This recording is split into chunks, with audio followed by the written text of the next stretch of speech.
سنن نسائی سے یہ حدیث لی گئی ہے.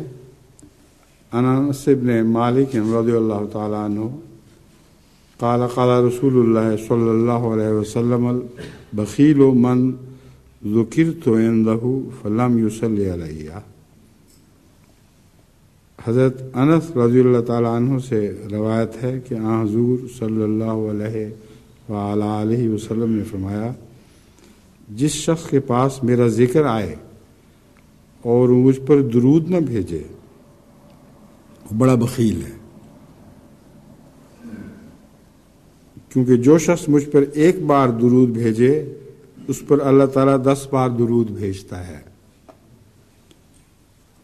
پہلی بات تو بخل کی اس لحاظ سے درست ہے کہ جس کے بے انتہا احسانات ہوں اس کا نام آنے پر اس پر درود نہ بھیجا جائے، یہ انتہائی قلب کی خساست اور بخل پر دلالت کرنے والی بات ہے.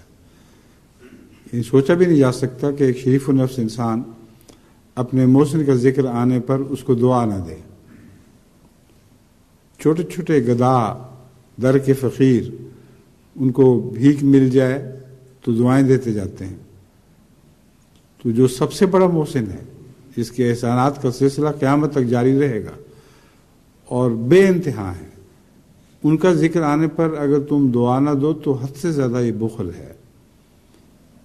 دوسرا پہلو اس کا حضور صلی اللہ علیہ وسلم نے یہ بیان فرمایا ہے کہ مجھ سے تو بخل تم کیا کر سکتے ہو، مجھے کوئی بھی نقصان نہیں. تم اپنے خلاف بخل کرو گے، کیونکہ وعدہ ہے اللہ تعالیٰ کا کہ جو ایک درود بھیجے گا محمد رسول اللہ صلی اللہ علیہ وسلم پر، میں اس کے مقابل پر اس کے جواب میں اس پر 10 درود بھیجوں گا.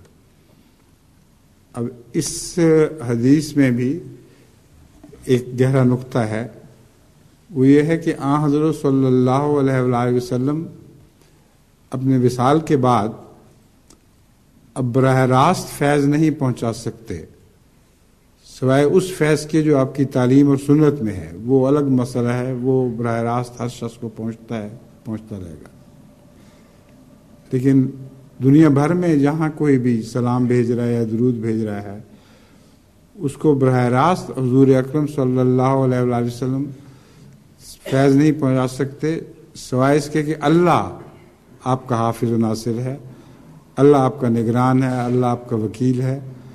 اور ہر ایسے شخص کو جزا دینا محمد رسول اللہ صلی اللہ علیہ وسلم کی طرف سے جزا دینا.